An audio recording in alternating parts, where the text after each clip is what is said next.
That's right. You and I are on the same page. Set it right.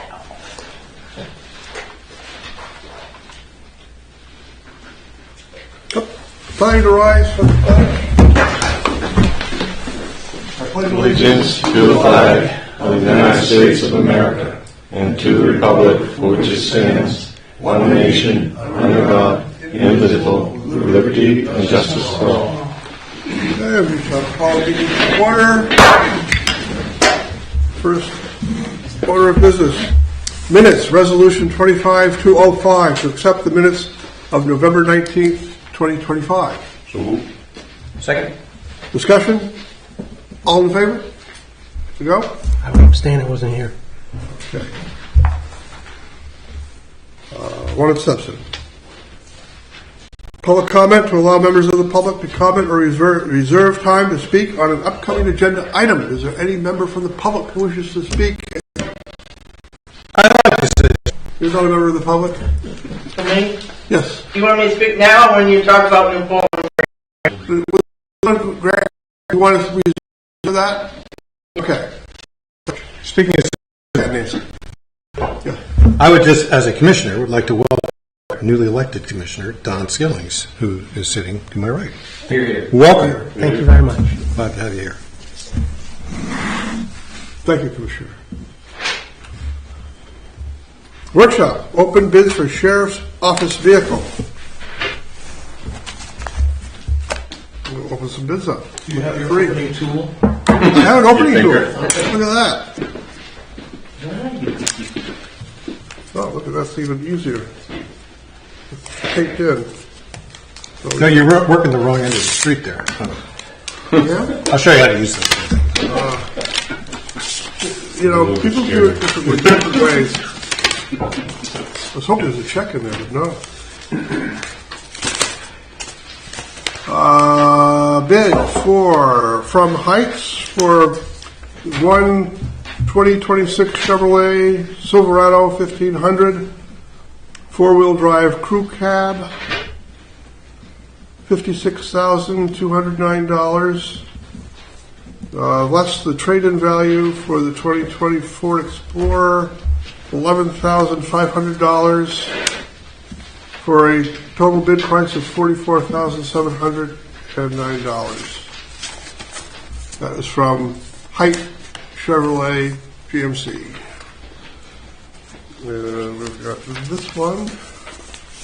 I should let John do the opening because he is a master at it, as he's professed to be anyway. No, you got that one. Well, he did invent the Pony Express.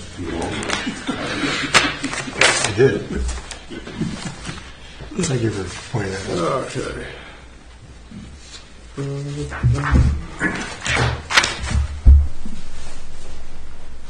Where is it? Here we go. From One Nation Distribution LLC.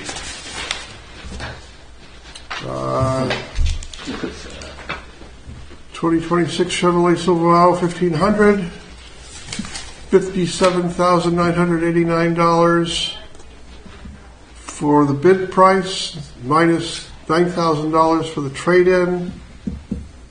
And they've added an extended warranty of $1,445, and so the total bid price is $50,434.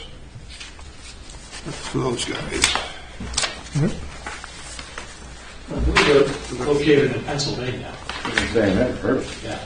Oh, okay. Yeah, That's good I to saw that know. on the tag when it came in. Huh. that's interesting. Perusing the website, that's good. Yeah? Well, there's Somerset County, Pennsylvania, I believe. That said ME on it. Well, maybe that's sort of a thing. I mean, that would make sense. That And this is from Car dealerships. GMC. Their Chevrolet Silverado 2026 is, their bid is $56,099. Their trade-in value is $8,000, so minus that for a total price of $48,099. and who's that from? That's from O'Connor. in Augusta. Anybody want to look at this? You want to see these?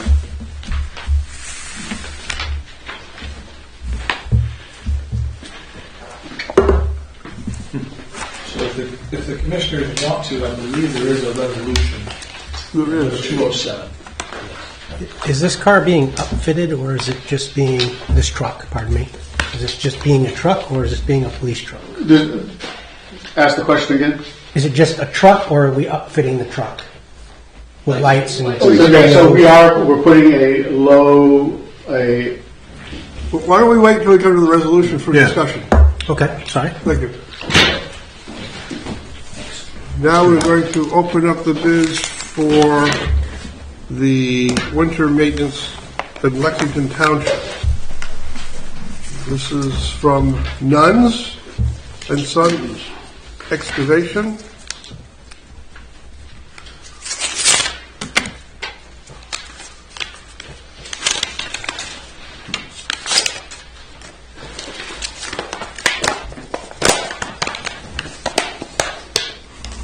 All sorts of stuff. So we're just looking for the bottom line that we got. yeah, bottom line, we'll do. So the total contract cost, and this is over a series of years from 2026 to 2031.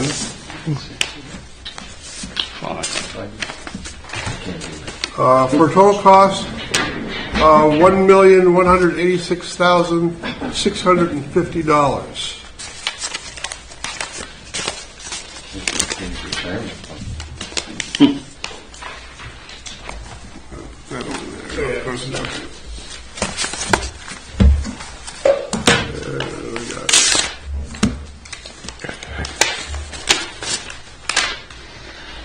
Woodpecker Logging Incorporated, Northampton, Maine.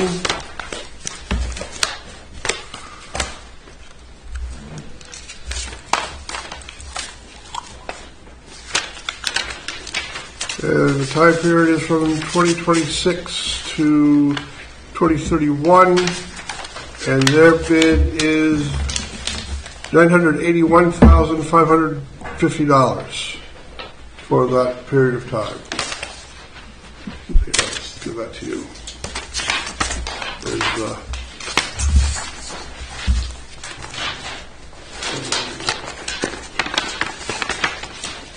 Do we have a resolution on that today?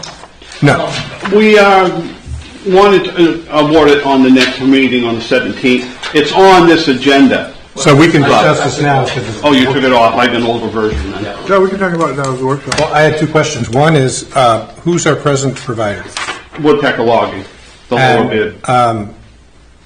What do we do this in 5-year deals, or is this something different? Yeah, usually 5 years. We have on occasion extended them for a short amount of time, but this is a new 5-year contract. So, do you have on hand what the last 5-year contract was for the? Not the total. I think this year we're paying them about $241,000 for this next year's plowing. Okay, so we can't. There's one more bid. Oh, This isn't a bid. What is it? I think this is a grant request for from Cecil Wilson, trailman. Oh, how'd that get in there? It's for Dave. Yeah, they handed it to me and said this is for Dave. Well, but it's for So I thought Dave. it was looks like a snowmobile club grant. Yeah, luckily I contacted him to have him resend it, so it's been submitted.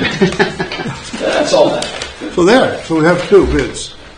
so Dave, is this 5-year thing? Is this something new and different, or is this? No, most of our contracts are 5 years. So when we get around to voting on this with a resolution, can we have what we paid the last time for a 5-year contract, just for Yes. comparison? Yes, I can find that for you. Thanks.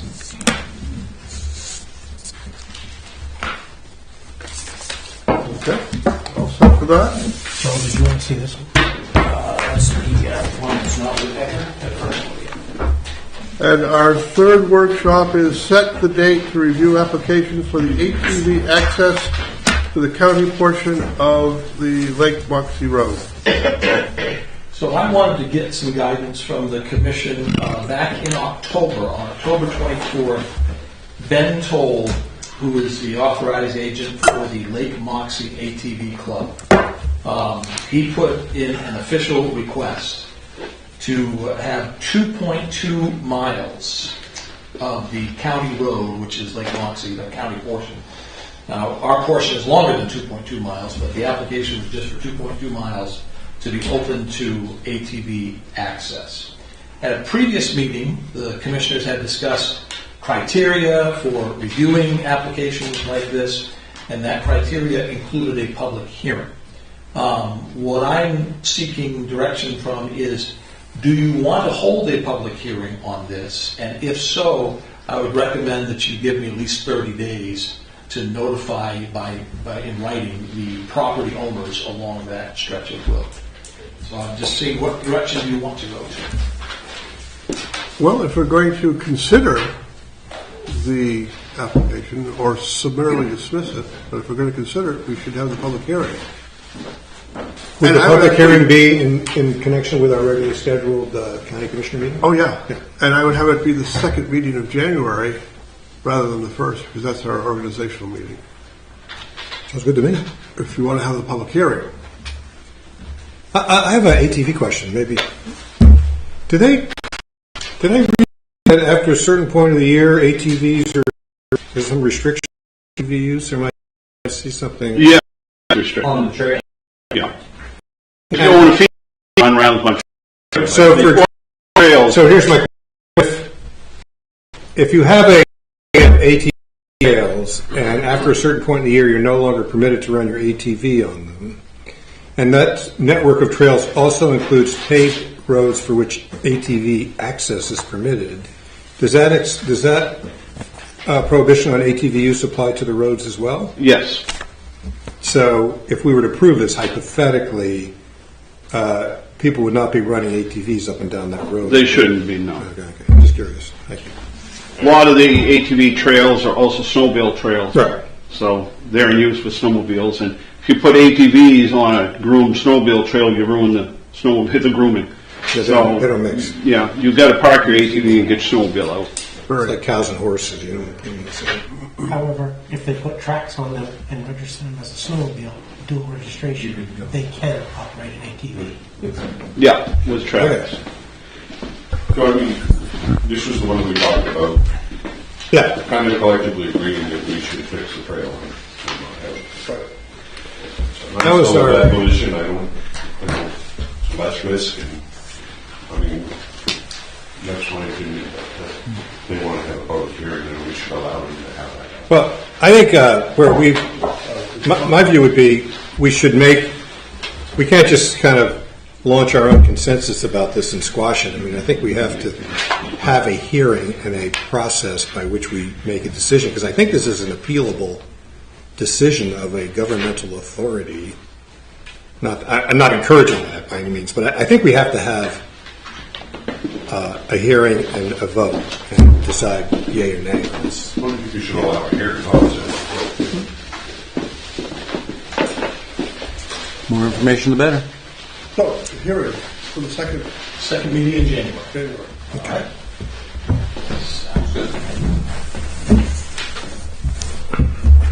Welcome, newcomers. I'm going to just take a minute to go back up to our public comment and ask if there's anyone who's newly arrived that wants to comment or reserve time to speak on an issue. If not, hold your So I peace. know there's some folks here that have maybe input on the matching grants. So I know Nancy would probably want to reserve time for that. And Nancy said yes. Lions Club from New Portland. Right. So that, I think there's three. Okay. Very good.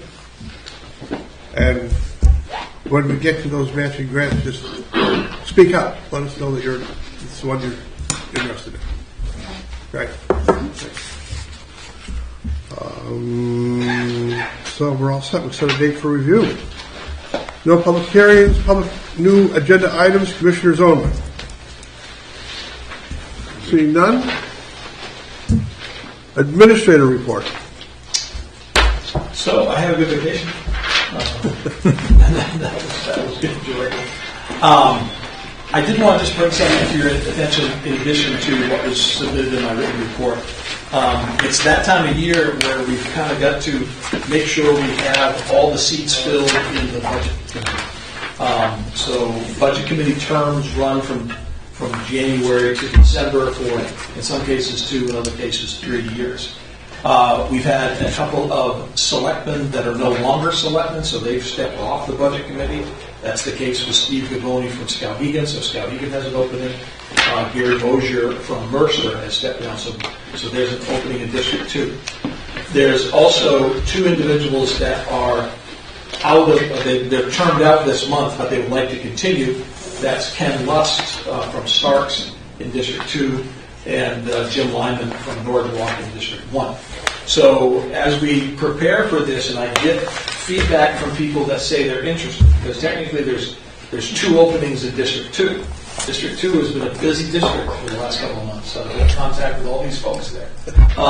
And so it's like, it's time for another caucus, right? That's how we do the budget committee.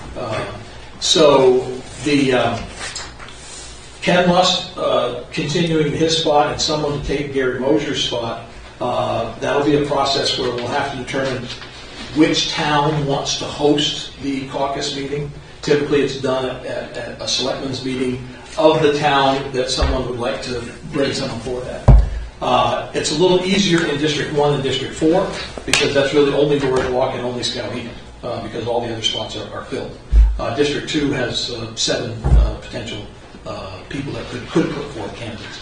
So as you recall, and I'm trying to practice this, if you have a district that's having a caucus, I prepare the paperwork. We like the commissioner to go for that district and get the names of the municipal officers that are there that are voting and the name of the candidate and the results of the vote, and then you bring that back to me. So that'll be the process, and that'll be a meeting. Once we figure out what meetings they are, it'll be a meeting in January. We'd like to get that all wrapped up in January so that by February, March, we can start sending out budget information. So that's the process forthcoming. I know that Northwalk will want their meeting at their selectmen's meeting, so we just, when they're ready for it, we can call it for them and have it at their meeting. Yeah, that would be. They're pretty easy. Yeah. It's kind of usually probably be simple. So, it's the new commissioner that has the most work to do. So. You went too fast for me. So we need it. You've done this before. I know. I feel like I just did it. Yeah, possibly. Oh, okay. So because there's 2 people. right. Okay. So I know who came off, and I have to go to Skowhegan again. Okay. And we can ask. I now know how to do it. We can ask the Don't do town it. manager and Scott, we can put you at the top of the agenda if you'd like. That would be good. It's quite a show there. Well, it's actually a county caucus, so usually we call that time and do put it at the top. That's traditionally what we do. Yeah. And that's really all I have to report. Okay, thank you.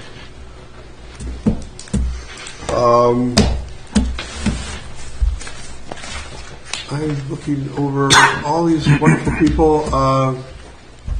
Christian, do you have anything to report for us? SCDC is holding a job fair tomorrow in Bingham. It's a career and job and resource fair. So we have students from Valley and Fairbeck coming in the morning. We have over 30 employers looking to hire and get students into career paths with them. We have some virtual reality simulators and all that stuff, so hopefully there's a good turnout with people looking for work. Our 3-year state broadband grant is closing out at the end of the month. We are prepaying some expenses to continue that work past or into 26, but that will phase out a little bit. And then our lending has cooled down a little. Usually it's really quiet or really busy, nothing in between. So we are running low on lending capacity and funds. So time to shift focus on something else for a little bit. That's all I have. Thank you. Thank you. Sheriff?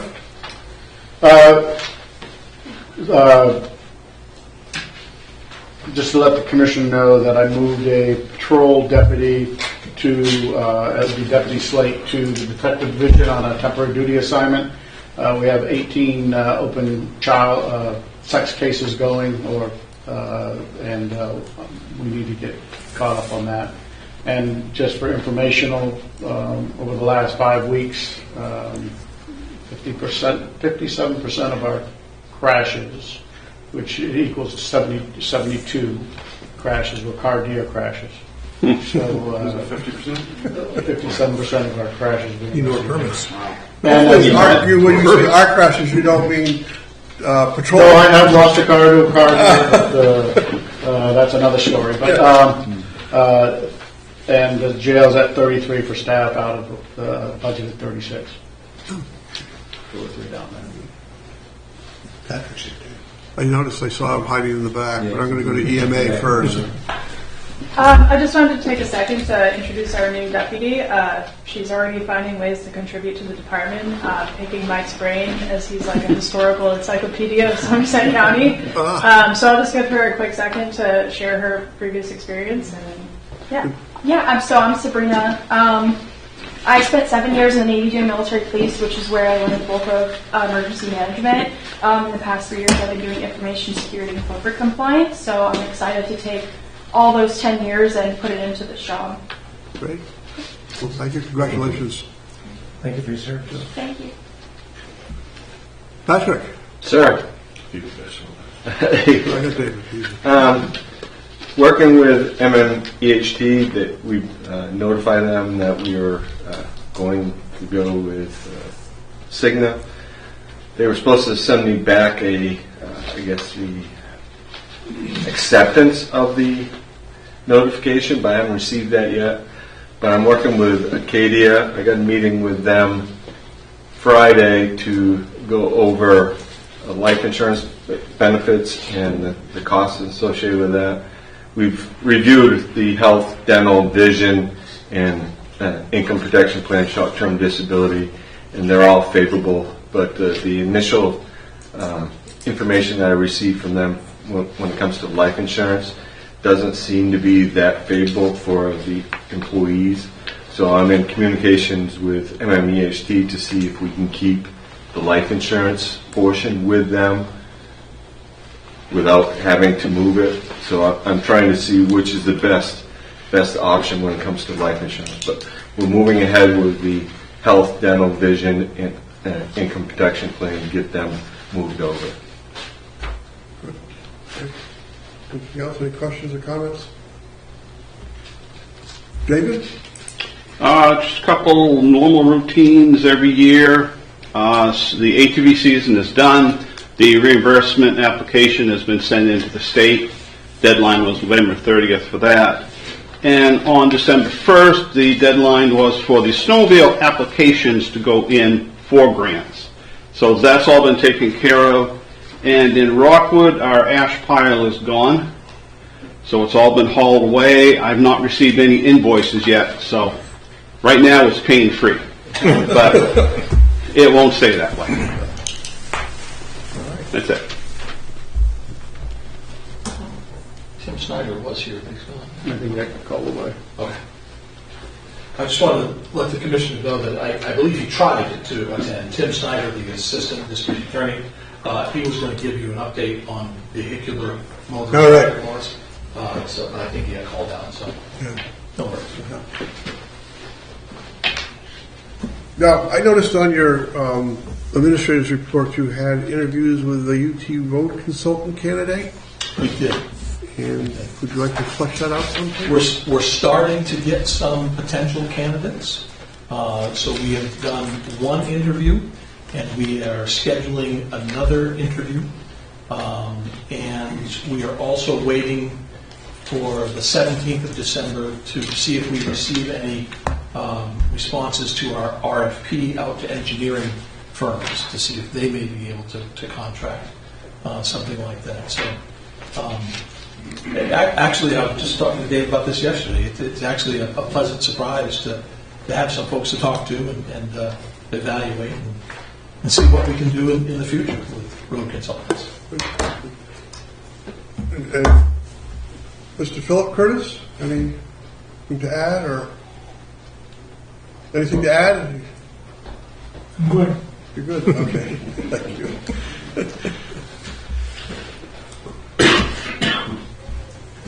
And Patrick's done his finance reporting.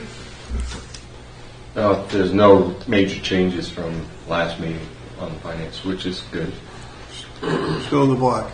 Yeah, and we are, except for finance. Finance, of course, we haven't posted interest income for November yet, so we're still in the red, but we will.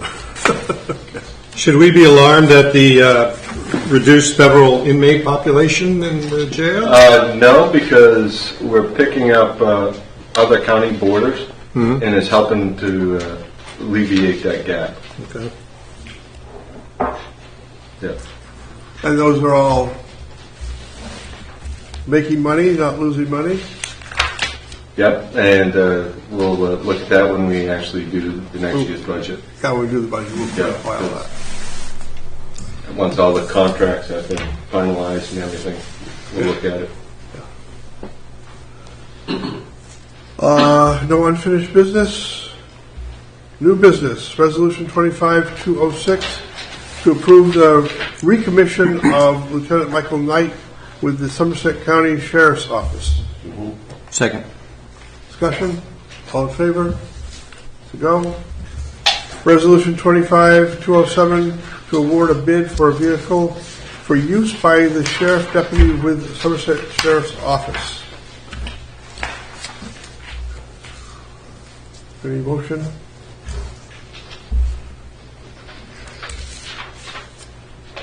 Seeing no motion, we'll pass over that.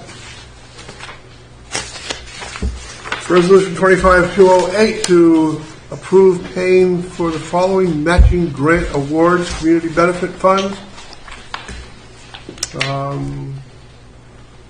We have Abenaki Snow Riders Groomer Trail repairs, $15,000.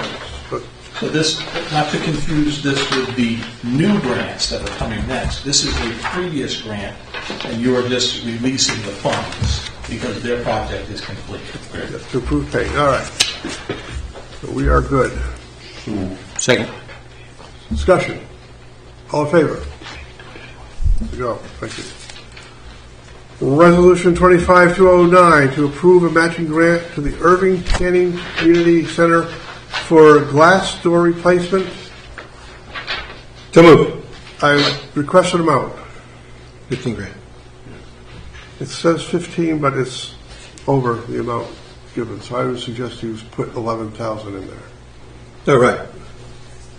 Is there a second? Second. Discussion on that amount and the whole, no discussion? All in favor? 11,000? Thank you. Resolution 25-210 to approve a matching grant to the Bingham Area Development Corporation to erect information panels, requested amount $12,000. To move. Is there a second? I'll second it for discussion. Okay, we have a second for discussion. Discussion. They had 20, the piles over there, I'm sorry, but to recollect, they had 20 some odd thousand in panels. Right. I didn't, is that considered their in-kind portion? And I had some questions with regards to that.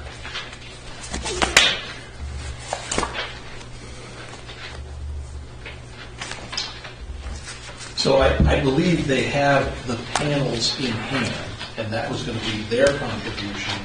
And the matching grant that they're asking for is to do the site work with a little gravel pad and a bench and a light for all the Okay. Well, I'm in favor of it. What's the objection? I feel like people are opposed to this. I don't know why. Yeah, I'm just going to be consistent with public safety and, helping to pay for mandates like ADA upgrades and things like that is what I lean into for this, these types of projects. So, Well, go ahead. I'm sorry. So, my question was, with regards to these grants, I looked at our rules, or the guidelines that were given out. And the first bullet point was to lower taxation. The second bullet point, I apologize, I don't know where this is a new book, not set up by me. And so I had the application. I don't think it's in that. This might be mine, but I don't know if I took it out of there. Matching grant, and it's gone. So when I look at those bullet points, I just want to make sure we're following what we've set up. I understand the priority to those areas, and I would concur that those are vital needs. But literally, our first line for our application is to reduce taxation to the towns. And these small towns, this doesn't reduce the taxation, this particular issue, but to address this concern coming up, I think that literally is bullet point number one built by the legislature in this money. So, Well, I hear what you're saying. I don't think there's any priority on that list. I think it's the first of many equals. When I created that list, I just took what was in the legislation that said this money should be spent to, and again, it's public safety, public health, taxation, reduction, and there's probably 6 or 7 more. I apologize. yeah. I saw it earlier. You must have. And What'd you do with it then? And so my other point to that is if we're going to start disseminating that based on that criteria, which I have, there it is, pardon me, there it is. Property tax reduction, economic community development, land natural resource conservation, tourism, energy cost savings, health and wellness. So ADA and those issues aren't in there. And if we don't give this money out for these kind of things, we're going to be sitting on this money. And when will we find it? And I'm okay with sitting on it, don't get me wrong. I just want to make sure we're consistent to everyone, because I know that there's others coming up, having watched and been here for the last meeting, there were concerns, legitimate concerns, about particular items coming. In my mind, when I went and sat through this, I saw property tax reduction. I don't see anything about safety. I don't see anything about, I see tourism. I see land and natural resource conservation, economic and community development. A lot can fall in these areas, but I don't see safety, compliance, or ADA. And I just want to make sure we're following what we've set up. But not what we set up, pardon me, what the legislature set up. Right. So in most cases, from my perspective, the public safety piece, that's always, that 99% of the time is on the town. So that would fall under that criteria of tax relief. Right. Public safety. So for instance, one that comes to mind right now is like a EMT service in St. Albans or something like that. That Equipping a special that they needed that 100%. that the town would have foot the bill for that, which of course comes from tax dollars. So Yep. it rolls into that. Well, the other interesting thing about this is that this community benefit funds are unique to wind power development, and the legislature in its wisdom decided that the wind power companies could basically sprinkle magic money over the county to be used for any purpose they wanted to, just as long as everyone just let them do what they wanted to do. So call it what you want, but I think we can be very creative with this money as a result. It's not TIF money. It's not tax dollars. It hasn't been raised from taxpayers. We have a unique opportunity to basically have this magic money to spend on worthy projects. And tax relief is one of them, don't get me wrong. But so I think we should take a broad view when we spend this money. For me, I like to see things that enhance the community, involve public participation, and getting people outdoors is always good with me. But we all have our own personal list of what's good and what's bad. And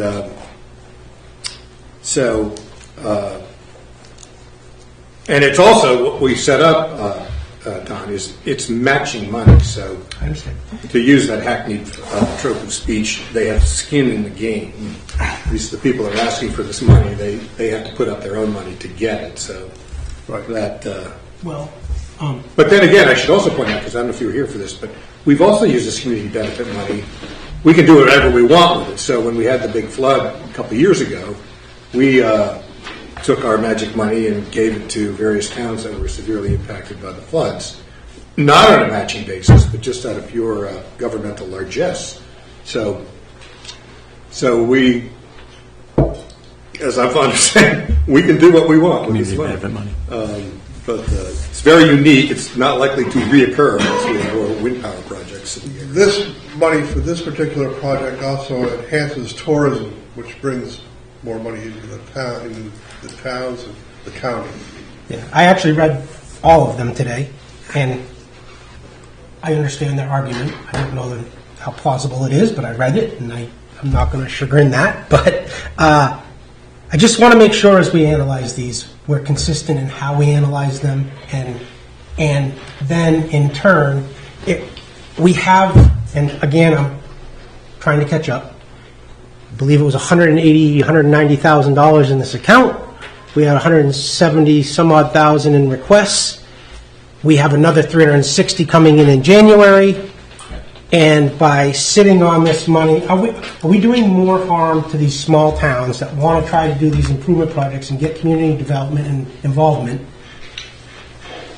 When maybe we need to be more specific on our guidelines in the future, but I don't want to hinder. Well, we could do that at another time. I understand, but I don't want to hinder all these projects, and so I'm just concerned about that in the coming up other items. I think we need to be careful what track we take in terms of what this money is allowed for. And this particular thing I'm against, because I don't think it really falls within the criteria of what we should be using the money for. I have that same perspective of towns that are wanting money for different situations, but we'll deal with that when we get to it. But for me, this is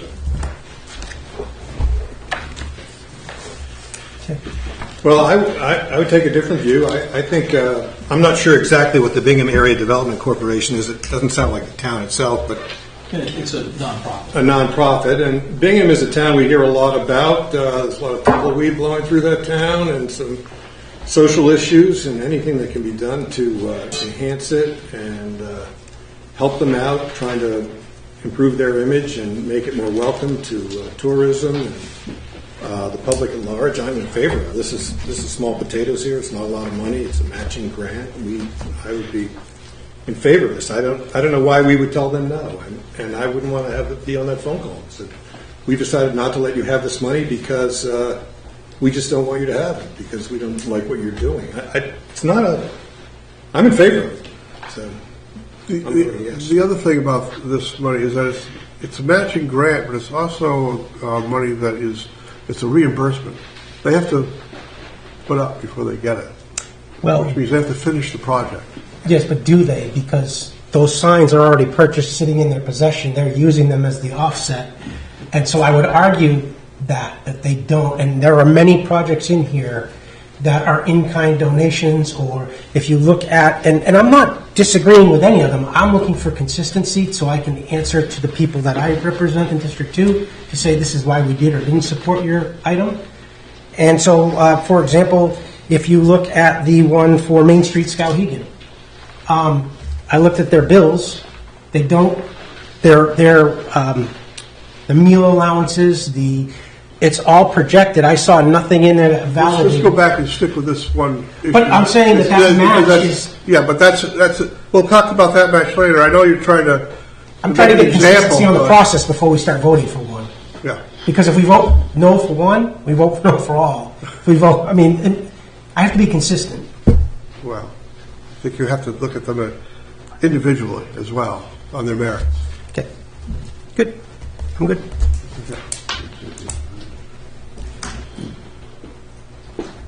Any other discussion or comments?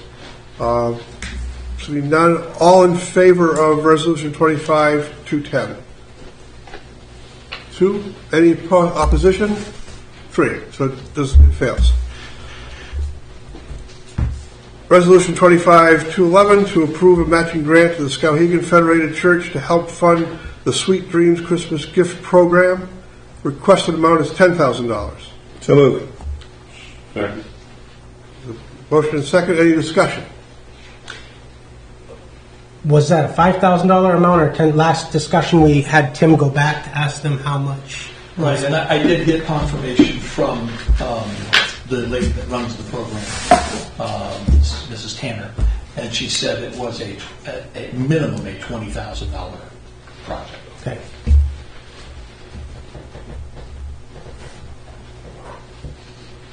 Any further discussion? All in favor? 4. Any opposed? 1 opposed. So it carries. Resolution 25212 to approve a matching grant to the town of Solon for improvements to the Williams Dam Recreation Area. Requested amount is $15,000. So moved. Second. Discussion. All in favor? Unanimous. Resolution 25213 to approve a matching grant to the town of Anson to remove abandoned railroad crossings. Requested amount is $15,000. I'm here representing Anson. I'll move it to get the discussion going. If someone wants to second I will it. second it. We have a motion and a second, so discussion, please. Thank you. I'm Nancy Gove. I'm the town administrator, and unfortunately the road commissioner couldn't be here today. He had asked that I submit this grant on behalf of the town. The state had come in this year and removed all of the railroad ties in the area, including our local roads, except for the roadway itself.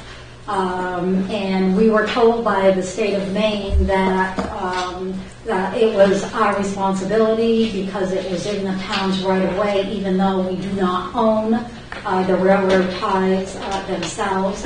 And we also had applied to the state for a grant and was denied because it is quote-unquote state property. The road commissioner had indicated that the metal is sharp, the way they built the ties and the fabrication of them. The metal is sharp, they protrudes up to 2 inches above the pavement. It is a road hazard for snowmobilers and ATVers. And I spoke with Jeff Ireland, who oversees the ATV club.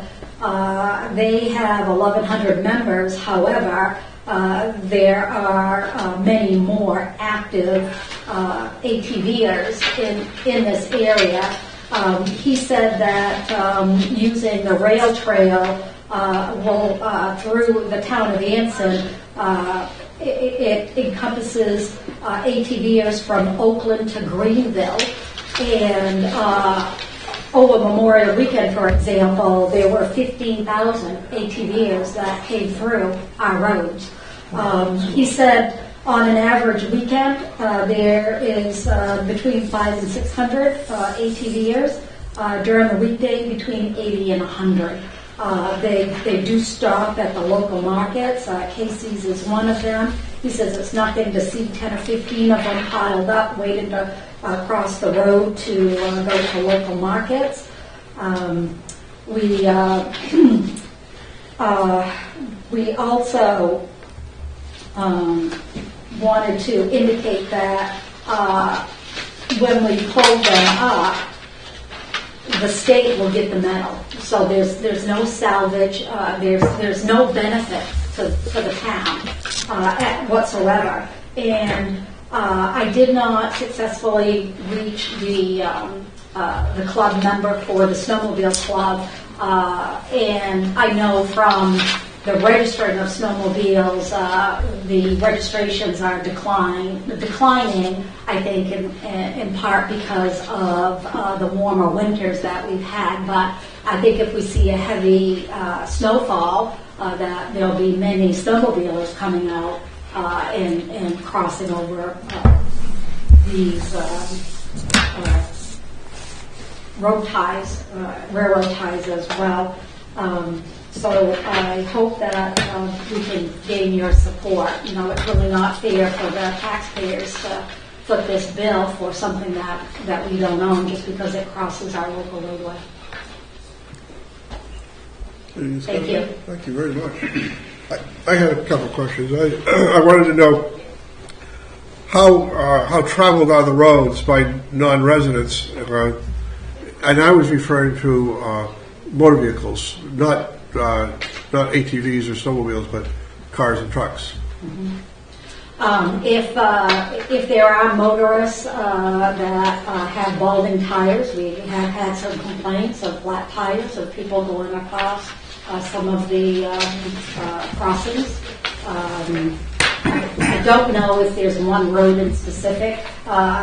We're told by the state that we need to remove them from 3 of our roads: Campground Road, Hilltop Road, and Preble Avenue. Preble Avenue, there's railroad ties? Can I just ask, so No. understanding you, the state says you have to take these rails out. The state owns them. Yep. The state's going to get the money for the metal. But it's up to the taxpayers in Anson to take them out. That is correct, yes. And because these are paved roads, it's not like it's a gravel road. We'll have to remove the pavement, cut them out, and the estimate to repave. That's the majority of the cost, is That's the cost. $29,000. Yeah, is replacing the pavement. It's almost like an unfunded thing. Yes. It is. Have you talked to your legislator about this? That would never happen. Who is your legislator in Anson? Is it Jack DeCharme and Brad Aaron? Oh, I don't think it's... Oh, yeah, I don't that's a good question. No. I'm not sure. I feel it could be this. Oh, Liz Caruso, she is, yes. Well, I've been sort of opposed to this, and I appreciate your presentation. I understand the quandary you're in. Thank you. And as Donna suggested, we've all been talking about what are the standards we should be applying here. Commissioner Stetkis says it should be public safety oriented. You've talked about saving taxpayers money, and we just voted down the Bingham area thing, but we voted in without even discussing it, fixing up the Williams Dam recreation area. So we're kind of a scattershot of operation here, and we don't quite know how we're going to end up in any one particular project. But my own personal view is this money, even though saving the taxpayers' money is important, the typical sort of town governmental sort of nuts and bolts expenses like pavement and snow plowing and all that stuff that towns have to pay for, that's not what we'd be spending this money for. We're looking for community development, special programs, projects, etc. So I've sort of, in my own mind, have said this particular project looks more like a paving project than a community development project. So that's why I wanted to vote no on this. Now, I may be in the minority, but that would be my view. Yes. My view on this particular issue and the prior that you mentioned is, and I said this when I ran for commissioner, ecotourism is our driver in Somerset County, should be one of our drivers. And just like approving the Williams Dam recreation area for parking and for access to that trail, the state came in, they created a hazard, they're refusing to fix the hazard. This hazard was not appropriated in the town budget, and it should not be left to the town to fix. And a $30,000 paving bill, unexpected, because of something the state did to create this rail trail, which is good, should be funded by this money, unequivocally. And it's the same logic that I would apply to the grant area. I did not see, and I'll be the first to say why I voted, I did not see the economic benefit of 4 signs in Bingham. I apologize, it's just my view. I do see the economic driver here. That's why I'm voting in favor of this. Right, and for me, to be honest, I started off as a no on this from the limited information that we had last time, but now with the much more information that we have now, and a lot of what Dawn had just talked about, this falls in the category of the property tax reduction, and then public safety and health and wellness. It fits into multiple categories in what this thing is designed for. So with more information, I always think it's better, and with that, I'll be supporting this as well. Thank you. I support it too, but my concern is that in Fairfield, where the trains go across our public roads, those right of ways are the responsibility of the railroad. The tracks that you have that are going across your road that the state is saying that you must take out, they've bought that right of way from the railroad. So it's really their right of way and their responsibility to remove them. I'll vote in favor of this, but I think that you need to push back on the state more. Send them a bill. I think I'm changing my mind. I'm going to, based on what Don has made a compelling argument, I think you should keep those rails, and when the state comes to get them, say, pay up. We pay, it's a $30,000 bill. You give them a $30,000 bill. When you get that, send us $15,000. Tuck it behind your public works building. You should not be giving those to them. No. And talk to Liz Caruso about it, because I bet she's would support you. You'll sell them used railroad ties for $30,000. Steel is expensive. Oh, yeah. Good money. That's real steel. Yeah. Thank you for the thorough information, because you stretched my mindset as well, because I didn't feel that for risk purposes and other things, because of this being used for them. It's a worthy cause. And it's not just car and truck traffic, it's also ATV and snowmobile traffic that are using that same little stretch of land, as it were. So, yeah. Is there any further discussion? All in favor? To go? Thank you. Thank you. And we are to Resolution 25-214 to approve a matching grant to the Palmyra Park Boosters Club to install a new playground equipment. Requested is $15,000. So move. Is there a second? Seeing no second, ties for lack of second, we will leave this one and go on to Resolution 25-215 to approve a matching grant to the Folks Area Trails Club for repairs to a bridge over Moore's Bog. Requested amount is $7,000. So move. Discussion. Why would we support helping out this Trails Club when we are unwilling to even discuss getting new playground equipment for the children of the Palmyra area? Again, we're casting about for rationales for our decision, and I'm getting lost here. Lost. I was deferring to Commissioner Seekins. Hypothetically, it is my district. I think there are ample opportunities for fundraising for something like that, which don't need the community benefit fund to do. So. Well, I'm not following that at all. Well, here's the thing. Number one, I know it's been a year, but they already had applied for it. I'm going to do some stuff. In my research, I think there's ample opportunity for monies to come from other areas. What other areas did you have in mind? Well, I think that since there's no resolution towards the Palmyra on the table, I don't want to discuss it any further. We need to move on. We can come back to it because it has not had a second. But why don't we take out Resolution 25? We're on the trail. Yeah, we're on the trail bridge replacement, not on the playground. We've gone through the playground. So, is there any further discussion on the? Have we given them money before, the Forks Area Trail Club? We did a little over a year ago. That's for groomer equipment. How much?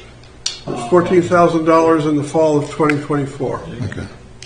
And does this have any UT overlay on it, or proration, or this is strictly within the? Not the location. If you remember if you saw the pictures in the grant, it was a pretty significantly rotted bridge. Of course, if the bridge fails and the groomer goes down, Right. Or the bridge is not there and there is no trail, then that ends miles of use in a very useful tourism, especially for the Forks area, Jackman area, all the way up through there. It's a big part of tourism.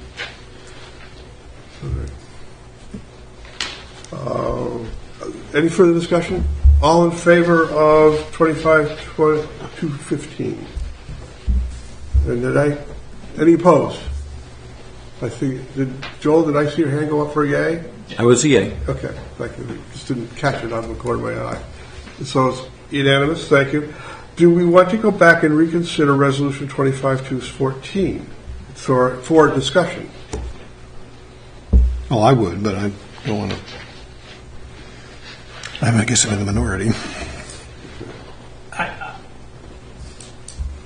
All right, so we're going to keep on going forward. We are at 25-216 to approve a matching grant to the new Portland Lions Club for electrical infrastructure repairs. Requested amount is $15,000. I believe there's somebody here to speak to that. So moved. Second. Yeah. Moved and second. Is that the fairground? That's the Yes. fairground. Yeah. We remember from John Nunes here from the Yeah. Lions Club.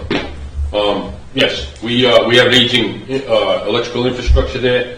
We have contaminated transformers, that sort of thing.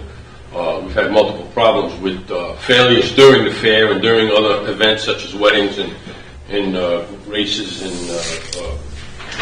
demolition derbies and that sort of stuff. So we want for a safety issue, first of all. Secondly, economics, because it takes an enormous amount of electricity for the old style transformers as opposed to the new updated style.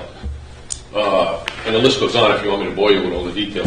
Well, I didn't remember the details from your last visit, which was very compelling. I'm prepared to vote in favor. Thank you.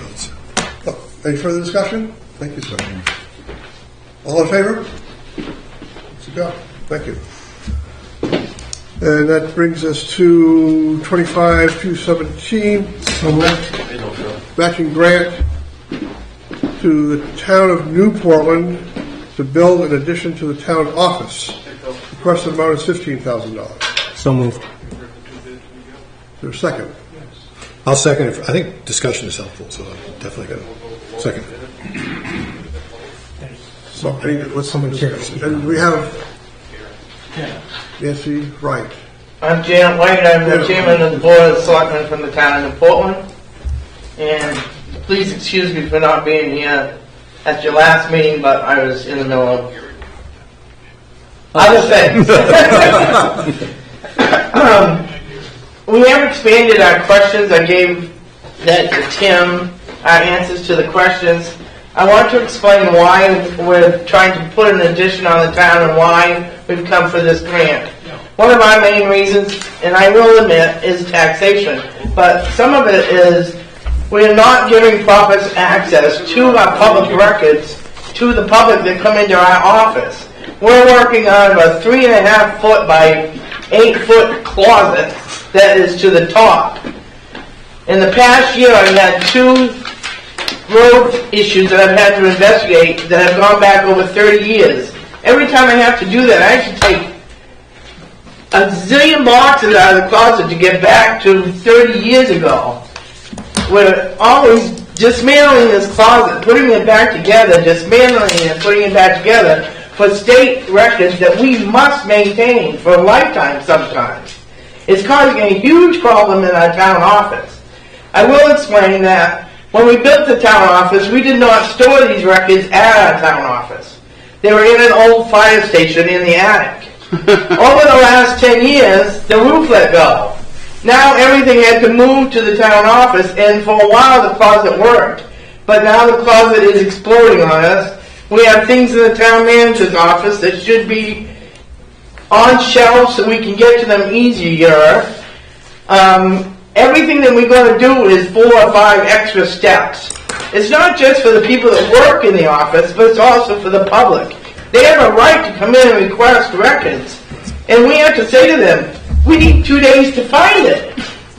We can't even find proper records because we have to take everything out of the closet, go back to the year, go back to when that selectmen's meeting was. It's becoming a huge burden for the town. And I believe it's a safety issue. It's getting to a safety issue for me. I'm getting tired of lifting boxes. So I'm the one that usually digs into this stuff. As you can tell, I'm the one always here. And it's just a huge burden for us. We need to build this addition. I'm very honest and frank. We're going to build it. What we need is help. Anything else? Thank you. Thank you very much. So you're mandated to not only keep these records. What about are you planning on protecting them from fire? Yes, actually, the new building, the new addition, will be all fireproof walls. We've already discussed that. That's why some of the prices raised up to $45,000 for an addition, because we are fireproofing it, which they're not now. Which is required. You know, and they're not now. We're not protecting them the way the state wants us to protect them. We're actually breaking the rules, and that's one of the reasons why we need this addition. Thank you. Thank you. I do apologize for not being here last time. Further discussion? Well, I get, same old story. Town expense, which is 99% for the benefit of the townspeople. We're not talking about 15,000 ATVers coming to the town office here. We're not talking about improving infrastructure for the wider community. It's just a town expense that I think the taxpayers should, be responsible for. And there's sort of a slippery slope argument here.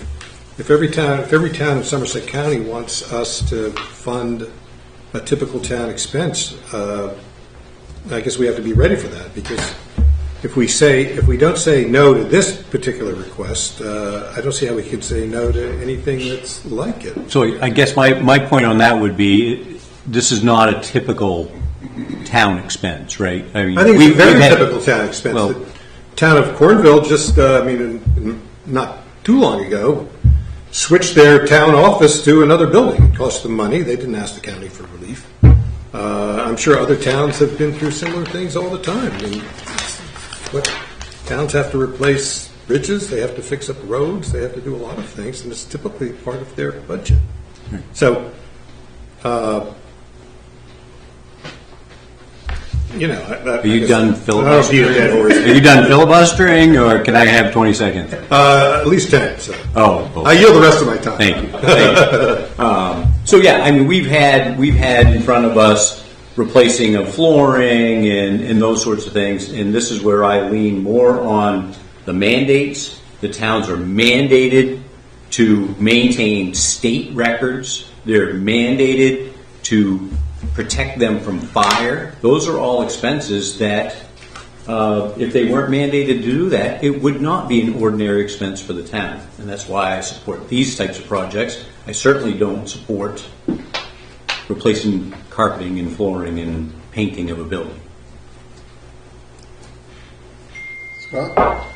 I think I agree after the explanation that the risk here is safeguarding town records. And that is directly related to the townspeople, so, yeah. Ditto to what Commissioner Steck just said. And I think, I'll leave it at that. I have others, but I won't leave it at that. So yes. Thank you. So, all in favor of Resolution 25-217? Any opposed? One opposed. Thank you. Okay. Resolution 25-18 to approve a matching grant to Little Wonders Daycare to expand their Madison facility. Requested amount is $15,000. So moved. Second. Discussion? This question, maybe Chris, you can answer this. Did you run out of grant opportunities to be found, or was there anything in the works for it? There's a big push for new child care facilities, and we've utilized some of those with some of our partners. The state organization that's in charge of that, I think this is in 2020, I said that's great. We also need to support our current child care providers, because you're bringing in competition. They may want to grow. They finally implemented that, but those funds have been exhausted. So for a for-profit, probably non-profit work. I don't want to go do it, but it's pretty small options for her at this point. Yeah. How about loans from SEDC? She has a loan with us currently. That was for the purchase of the property. Did you get another one? She could. She hasn't applied. When I spoke to her, I think she was going to self-fund at some point because she couldn't wait. So when you talk to anyone in Madison, she's doing very well. Has 50 plus kids now. And when we did the original loan, she was talking about this expansion and this addition 2 or 3 years ago, I'd say. And I think she's just busting at seams now. So good problem to have, you know. But there is, I think the bulk of our clients aren't even Maine, Madison residents. Mostly. So you see a 30-minute drive or commute to. Yeah. So, Yeah. Well, and I made some notes from the last time, some of the questions that I had asked. And for me, I mean, part of the expense of this thing, again, is safety, and it's ADA-approved handicap accesses. We also have a health and welfare situation, with children. There are close to 60 pages in the child care manual, mandates from the state. And it's obviously economic development. If parents cannot go to work because they don't have a place to bring their kids, I mean, it fits into the criteria that's pretty much almost every point, I think. And spans. Other than tourism. I don't think this is tourism. Maybe. Well, naturally, Joel, as you can expect, I disagree. This sounds like a burgeoning and growing business run by a very capable individual who has kept this business going and has learned how to access funds. She can get a loan on this. I do not think we should be passing out public money to private businesses to help them make more money for themselves, despite the fact that it may have some secondary benefits to the public at large. How do we say no to the next person who says, "I've got a great business and I want to." It just doesn't make sense to me to do this. You heard me rant before, so I'll shut up. Yes. My deciding factor on this is the child care aspect and workforce development, which we work on every time with SEDC. I agree with you that Lindsay has a successful business, but if we can use this twinkle dust money, I think is how you refer to it as, to offset a business's costs in the child care area where we can benefit families in our area, I will say yes every time a child care provider comes, even if it's for profit. I just think it's important. And I want to add to that. She's also adding to the building, which means that she's adding to the property tax value. And because someone's successful, we shouldn't limit their ability to get the twinkle dust money because she's successful. If she was indigent and came here and said, "I'm broke and I can't get a loan," we may be more averse to give her that, and I don't think that's the right answer. Well, but she hasn't come to us and said, "I can't get a loan." We've just heard from Christian, she probably could get a loan, a low-interest loan, and she has a good record for paying off her loans. She has a good business. She has money coming in. I don't see the argument here.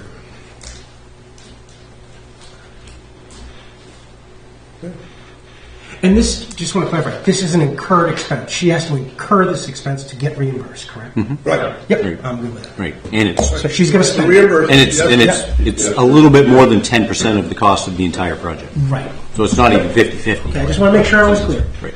Thank you. Ready for a vote? All in favor? Any opposed? One opposed. Okay. We are on to Resolution 25-219 to approve a matching grant for the town of Skowhegan for building security upgrades. Requested amount is $10,819.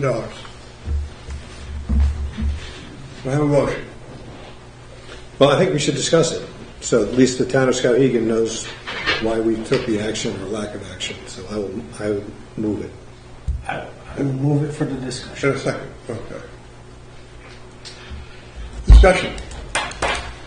Well, to me, it's the same old saw for me. This is what I would consider to be the kind of expense that a town absorbs on its own without asking for community benefit funds. And I say that because Skowhegan's in my district, and it pains me to say no to them. I'd like to say yes, but I feel we have some standards here that we have to apply. And so I'm not in favor of this. Yeah, and that's standard for me. I don't believe this is mandated by the state. It looks as if it's an upgrade. Maybe they are old and maybe the photos aren't quite as good, but it just doesn't reach the threshold for me. If someone stood in front of me and said it was mandated, they were being forced to do this, I would vote yes. Yeah. I'm not in favor of it either. We've just helped them out with their IT, and I don't see anything that they've reached out to Homeland Security to help them with security upgrades or anything like that. So I think that time for a vote. All in favor? One in favor. No in favor. All opposed? No, sorry. It's unanimous opposed. Okay, thank you. Thank you. The ear scratch on that. I didn't bid on that, no. I want that. Sold.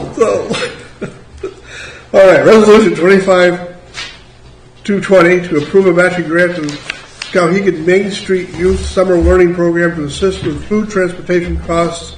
The requested amount is $15,000. So moved. Second. But again, we're not going to discuss it. I will second it for the discussion because I've learned that if I don't, we don't get to discuss them. So, go ahead. I can have some. We have a motion, a second, and a discussion. Sir. I really struggled with this one because I can't see where the matching money is matching. Like the documents they gave us when I reviewed them, I saw expenses of like a trip for $1,600 for whitewater rafting, but I didn't see, and then meal prep, but none of it added up to the monies that they were requesting. And I really went through and looked at these numbers. I can't see that. So for that reason, I'm going to vote negative. Any other discussion? Tim, can you help us out on that? I don't remember what I saw earlier. So they did provide a budget which totals up to $52,000. $15,000 was program administration, and then $15,000, $700 of that was program delivery by AmeriCorps service members. But they got another grant to match the grant. Right. That's how I read it. Yeah. That's how I see it. Yes, that Yeah. $15,700 is an AmeriCorps grant. Yeah. Right. So they are utilizing almost $22,000 of their own cash. And I remember Christine Camden was here last week. I believe this is 7 weeks of programming through the summer. So that's where the food and transportation costs come in. But to your point, Commissioner, that their food and transportation costs don't total up to $15,000. No, and the rental truck was $134 a day times 4. But then if you expand that to 7, it's 9 something. But she was putting down 605 for trip. It just didn't. I can't make sense of it. So that's why I certainly would support the kids going to camp, but I can't see where it's at. Can we defer on this one if she can clarify your questions? Because if you're in favor of it, I'm in favor of it just because it sounds like a good idea. But if the bookkeeping doesn't add up, we shouldn't do it. But I think maybe we should get some clarification on this. That organization has to come up with $15,000 of their own money that we match, and not $15,000 of somebody else's money that we match. Right. Or equipment costs, which was in that $20,000. I mean, so they have kayaks there. Is that investing in? I don't know what the rules are, so that's one of my questions, Liza. So that's what I'm saying. I think those are good questions. I just think maybe we could ask her for some clarifications. We got till the summer. I didn't even get to those points. This just does not fit into the criteria for me. I mean, Getting kids out. I'm not a kid hater by any means. I have a few, but and I send my kids to camp and all that other sort of stuff. But this just, I don't. It's not tourism. It doesn't fit. I mean, it would be probably a stretch into the health and wellness piece, and it would be a stretch. Well, I don't think it'd be any more of a stretch than supporting a daycare center if you like young children. But I mean, getting kids out these days, away from their screens, away from the streets, the mean streets of Skowhegan. No problem with that. I think it's. I guess my question about this is, what's it going to do for them longevity? I don't see this as something that is going to be a continued problem in that situation. You're saying that. Is that a one-shot deal? But I sort of think that if we're looking at this in terms of community development and things going forward for individuals that we're providing money for, I don't see this as something that's. I see this as something that's only going to help. Right now, not. But isn't it, if you strengthen a program and make it bigger and better, isn't it more likely that in ensuing years it's going to be a stronger program, maybe self-sustaining, maybe larger, growing, getting better, helping the community? Aren't these possibilities? I would just remind the commissioners, they don't have to award the amount that was requested. So if you don't feel that $15,000 worth of expenses, you could award a lesser amount. That has been done before. I see no further discussion. All in favor of the matching grant for the Skowhegan Main Street Youth Summer Learning Program? Opposed? It fails. 1-4. Resolution 25-221 to approve a matching grant to the East Madison Historical Society for emergency efficiency upgrades to their building. Requested amount is $4,038. So moved. I'll discuss it. Okay, moved. Seconded. Discussion. I don't see where this is a mandated fix to a town. I think, but I'll listen to any argument. Well, my argument would be, I'm sure you'll get one from me. First of all, it doesn't say in the community benefit program that we only reimburse towns for mandated requirements from the state. I would agree. In fact, it doesn't mention that at all. Okay. This is a nonprofit that's a well-established historical society. We've given them money in the past. It's well-run. This is they've got a nice little building up on the East Madison Road, and they take care of it. Eric Lottie, I don't know if you know him, he's a retired school teacher, sort of does a real good job on it. And they're trying to reduce their costs so that they can provide a better product and service to the community at large.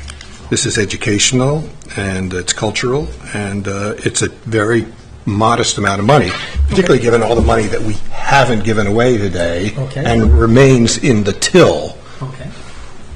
Burning a hole in your pocket. Burning a hole in your pocket. No. It doesn't say that we should keep the money. The community benefit program doesn't say, Don, we should keep the money and invest it at 4%. See, and this is why they separated us. Same thing. Don's going to have to come over here. No, he's going to get crowded on this side. I will support it. Okay. I do not disagree with you. Thank you. No, thank you. I will support you. So, I guess my question would be, these emergency efficiency upgrades required. It's an energy efficiency, not emergency. It's an energy. Energy efficiency. It's not required by the state or anything like that. It's just something that they feel is necessary to keep their documents from aging any faster than they already age. I have no problem being the only one to vote against this. I've been consistent on the Historical Society heat pumps and painting and roofs and all that other sort of stuff. This is not what I believe this is for. I can't even stretch what the criteria is into this. Ready for a vote? All in favor? All opposed? 3-2, it passes. We've got two more to go. Resolution 25-222, to approve a matching grant to the Winslow Food Cupboard for costs associated with adding cold storage to their facility. Requested amount $15,000. It's like, here's the reality. I don't think we. You going to make a motion for this? Still need a motion to discuss it. Moving second? I'll second. Okay. Move to second. Discussion. Because they're in Winslow, I don't think we can do this. So I would agree, looking at the requirements of the community benefit funds, it should be spent in the community that benefits, which is the entirety of Somerset County. And I think I brought up last time that I wanted to keep it on as a motion for discussion, and there are other options. I think Commissioner Alsop asked to see what the impact was from the Winslow Food Cupboard, particularly to our unorganized territories, which would allow you, if you wanted to make a donation to the Winslow Food Cupboard out of TIF. There may be some options that we can discuss moving on, but we was talking earlier about the possibility of that same organization placing a facility, because we got 6,000 meals provided for that, and it could be more. So, I mean, there's a lot of options to discuss in terms of how things could be helped, but just we can't do it.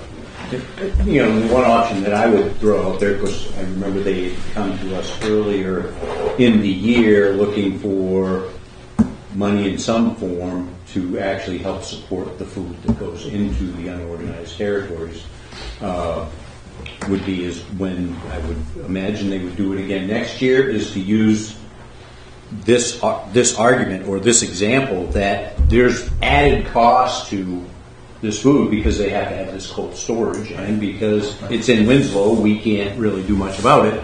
So I would say ask for more, as long as it doesn't, go over and above what they provide to the unorganized. If so everybody's on the same page, when the Winslow Food Cupboard did ask for support, they did not include a number. If I were to encourage them, I would encourage them to include a number for you to discuss. The support was minor. It was $500 that the commissioners gave toward them. But again, you didn't have the history, you didn't have the knowledge of what they did. The other thing to keep in mind, and not all of you were able to attend the Spirit of America Awards, but the Winslow Food Cupboard was nominated for a Spirit of America Award by Moose River, which is north of Jackman, to give you the idea of the scope to which they serve the county.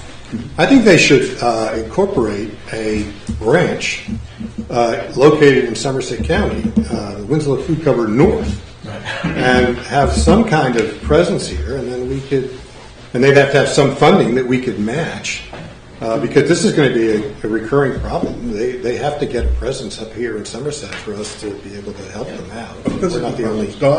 Yeah, my two things. I was staggered by their numbers. Food insecurity is a huge issue in our county, and I'm incredibly proud of what they're doing. I want to help them. I want to see funding go to them. With that said, I don't think we can do this. I agree. My other question is I just want to ensure that all of these food covers, which are all doing wonderful things, that we're not supplementing them 3 times with the same tax dollar. And I want to say that publicly, meaning, do they go to each town and ask for a request? Do they go to the state and get state funds, and then are they going to the county to get county funds? We can't be having the taxpayers pay it 3 times. With that said, if the answer is no, and I know in the unorganized territories it would be a no because there's no one to go to, we need to support them in the budget process however we can, because they're legitimately doing a huge service to our county. Well, if one take my town, for example, within the budget, they provide an amount for this organization. So many towns do that. So I want to help them. I just don't think this is where we can help them, but I want to help them. I hope they understand that message. So there's an employee at Somerset Public Health. And Somerset Public Health serves the whole county, and it's that employee's job to coordinate with all the food cupboards in Somerset County. And she does a bang-up job. Last name Curtis, first name Sean. I was going to say something. On the record. Yeah. Well, I was going to bring that up of maybe coordinating. Tim will accidentally pull up YouTube tonight. With the existing food cupboards, I mean, I know the one in Madison is very active. Does that make more sense than opening up their own ranch in Somerset, just partnering with food cupboards? Yeah, I think you're on the right track there. I think it wouldn't be cost effective for them to set up another building, but Yeah. for a building, I'll use Solon as an example. They have a whole superette and a whole acre of land there. They could use that as a hub. Yeah, that would make it easy if we just could kind of create an entity here that we could help. Sounds like they're ready for it too. They're doing a lot of business up here. It'd be even more helpful if it was in an unorganized territory. Sure, they could get TIF as well as community benefit. We could not give away our money. It just seems to be. So I'm presuming you're moving forward with a no vote on this. Well, we haven't voted yet, so we've got to take a vote. If there's no I'm more just- discussion. I just wanted to make sure we're all heading in the same direction. All in favor of Resolution 25-222? All opposed? There it is. Moving forward can I just- to no, because we're done with that. Resolution 25-223 to I'm approve the getting you a hiring gavel. of Oh, you got a gavel. Nathan Jalbert II and Wyatt Brown as patrol deputies for Somerset Sheriff's Office. So move. Second. Discussion. All in favor? Okay, it's a go. Warrants, Resolution 25-224 to approve the treasurer's warrant for general funds, Somerset County Jail, unorganized territories, TIF tax revenue and TIF community benefit for a total amount of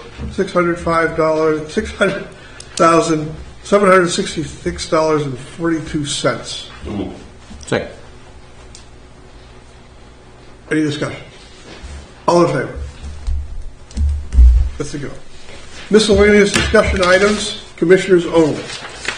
I have sort of a quick question for Patrick. Sorry, he's left.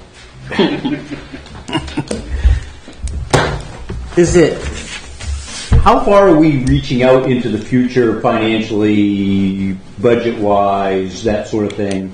The thing that's on my mind, it's been in the news more than anything lately, is the Nature Conservancy removing of dams. That's going to be a huge property tax decrease. The strong possibility of the Sappy situation, another huge revenue loss for, obviously, the town of Skowhegan, but that also is a huge revenue loss for the county.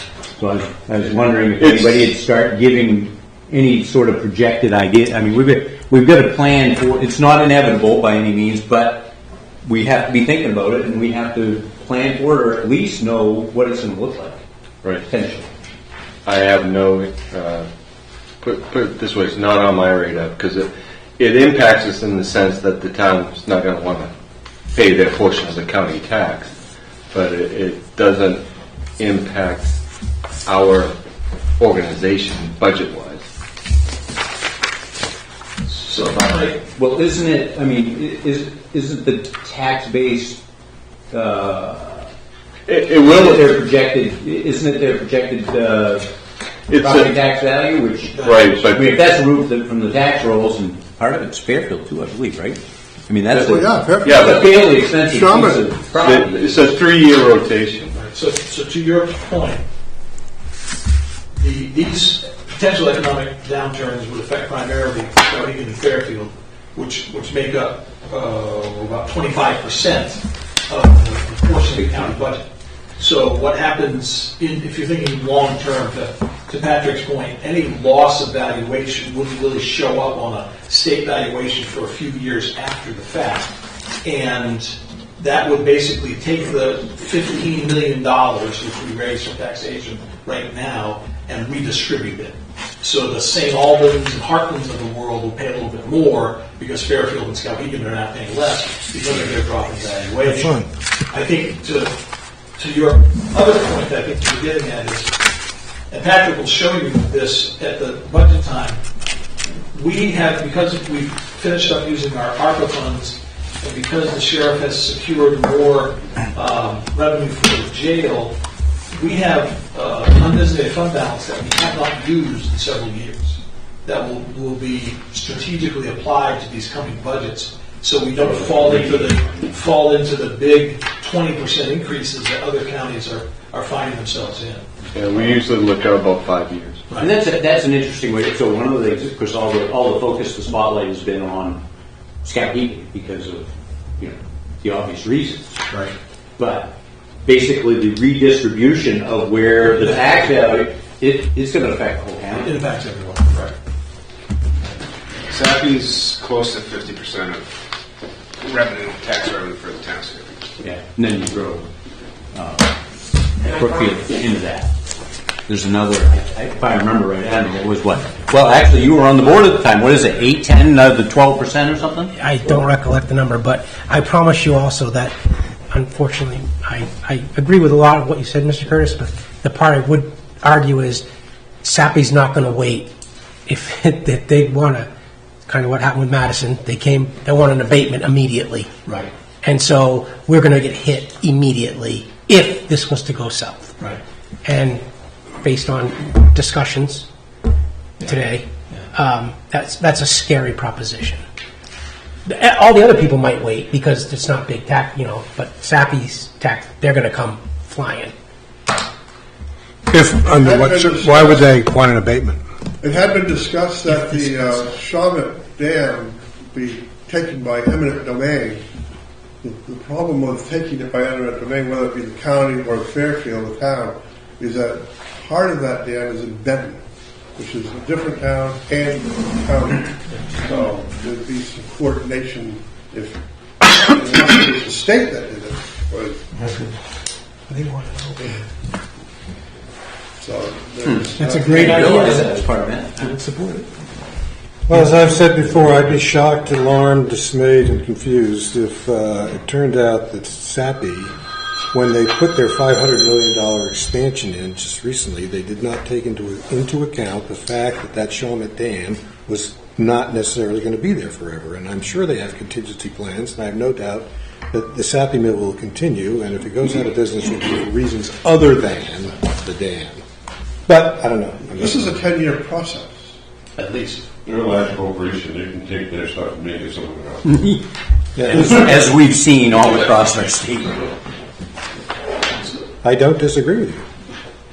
So before we leave miscellaneous discussion out, is there a commissioner that would be willing to put on the table the reason for no action taken on Resolution 207, the Chief Deputy's vehicle? You received 3 bids on that. It was the second. Why don't we have a motion in a second so we can have a discussion? It was the second item of a new commissioner. I was the second. Sure. Sorry, that's why I was out. That's fine. That's a really good answer. So you didn't even get a motion on it. No, the guys have lack of motion. Right. But we can go back to it and revisit it. If you want to, or just... Well, I think we should. You Because I think people want to know what we're doing and why we're doing it. So Okay, I'll make the motion. So let's revisit Resolution 25207. Where are we at? 207. I will have a motion. Can I suggest we don't? Dale's gone. I can speak to it, though. Okay. Okay. I move that we take the matter up. To a second. Take it out of order. Second. Okay. We have a motion and a second to review Resolution 25207 to award a bid for a vehicle for the use by the Chief Deputy for the Somerset Sheriff's Office. So I just want to make a couple clarifications for edification of the commissioners. When the commissioners did not take action on an EMA vehicle at the last meeting, that was an item that was not necessarily budgeted for.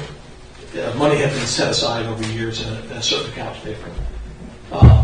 This is a budgeted request that the sheriff put in for this year. It was approved by the commissioners and it was approved by the budget committee. We did our due diligence and actually got 3 times as many bids as we ever get for this, and we have a low bid on this. I would just be very careful about dismissing this budgeted request from the sheriff.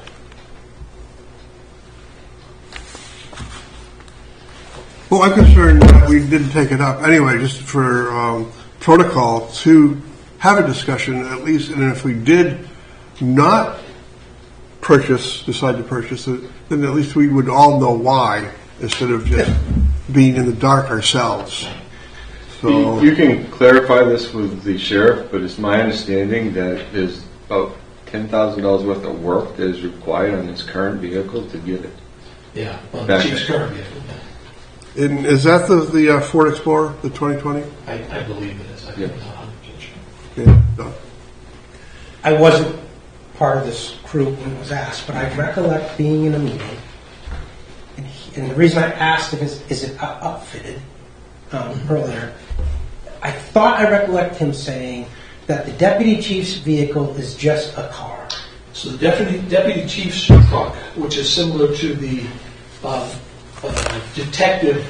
lieutenant's truck, they are not police package vehicles. That doesn't mean they don't have lights and sirens and radios and all that.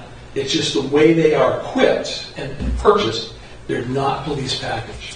The chief, as with the detective lieutenant, they are just as much certified law officers as every other patrolman. They respond to calls. They respond to crisis situations. But because they're not on the road in patrol, they don't have the same police package, which is the engine, brakes, that sort of thing. Okay. So I understand. So my concern when I heard that was, why are we bidding out a 1,500 pickup truck if we are looking for a vehicle for this person and he's not patrolling with something other than a 1,500 pickup truck serve his purpose? Because it's not a police package car. And so therefore, could we save some money in another type of vehicle? That was exactly why I was where I was headed before it didn't get voted on. Those would be my questions that I would ask, because in my quick research of becoming a commissioner, I believe there's somewhere in the vicinity of 30 cruisers at that facility, 30 police vehicles, and that's a huge fleet to maintain for a small county. And I just would be concerned about the overall. But if it's already been approved and voted on, I get it.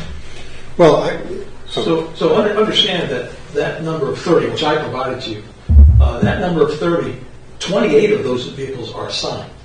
So it's not like we have a bunch of extras. And right now we have 2 reserves to replace units when we hit a deer and total a unit, which we did 2 weeks ago. Okay. When we have a vehicle that has 145,000 miles on it that we can't get inspected. So that's when we have to use those. Now again, a little history, and the rest of the commissioners know, there was a time we just couldn't get vehicles. And so the mileage and the maintenance costs really ramped up. So fortunately, we're back in a position where we can maintain the fleet. I believe if the sheriff had his druthers, he would rather have either a Tahoe or a Silverado for the chief's vehicle.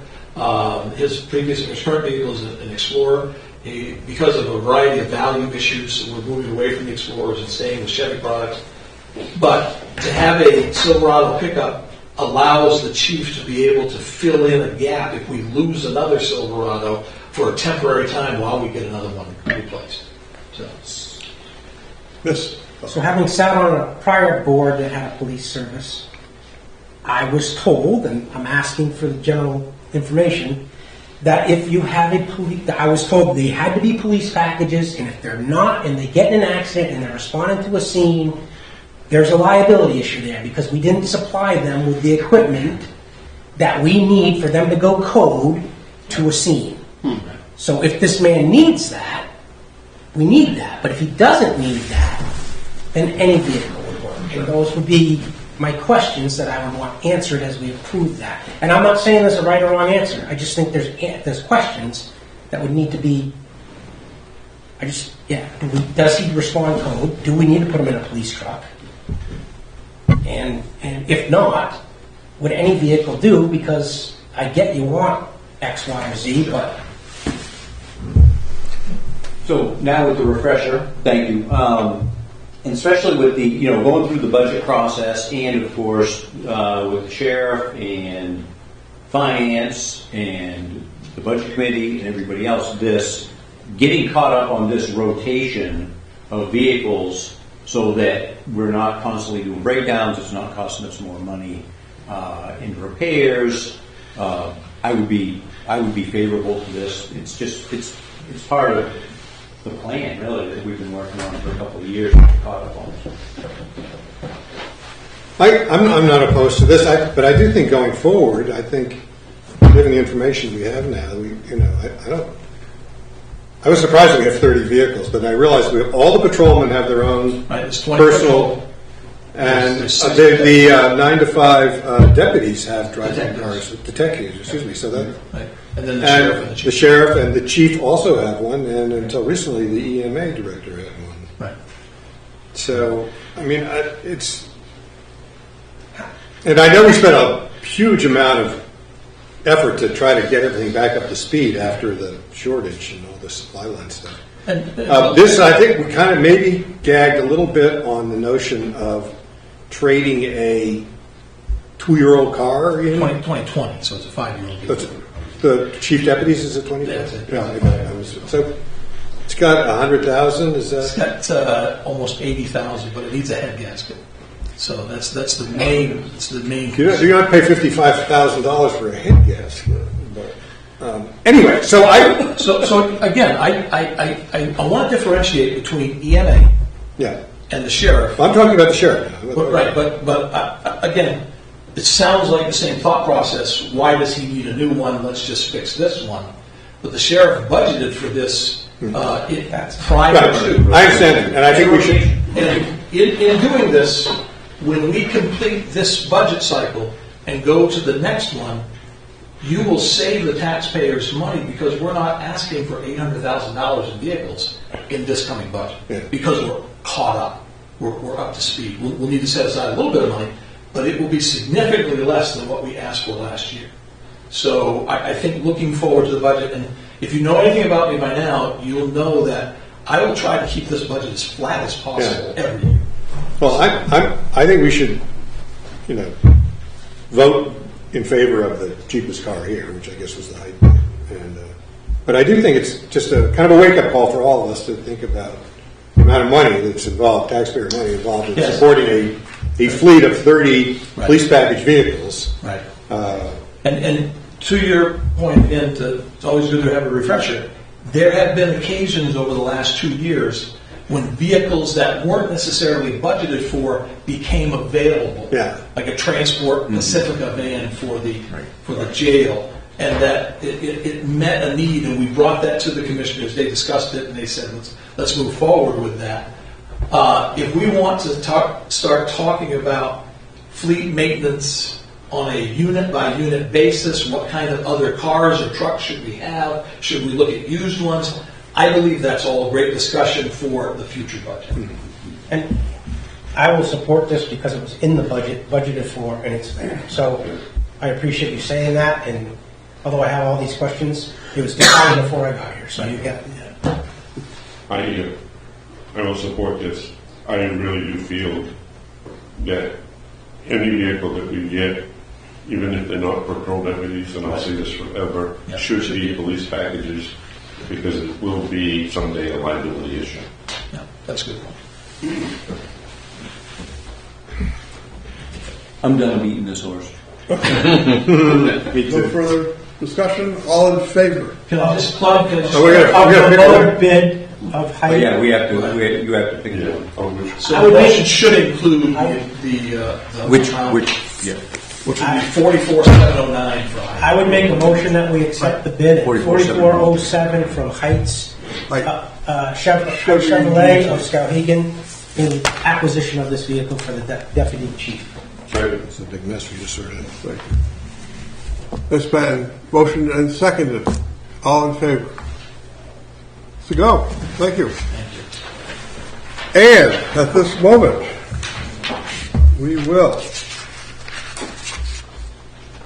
recess to execute documents. Thank you for bringing that up, Mr. Curtis. Looks like you guys snuck the warrant around. Oh, yeah. Oh, yes. We're multitasking. Warrant is signed. Hey, congratulations. I was called. Are you going to? I didn't think that would.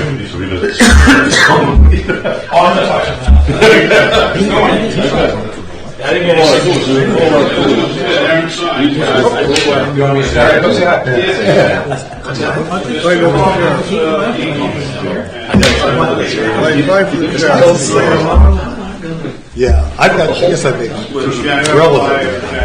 We'll have to deal with it. Hi, sir. Let's go.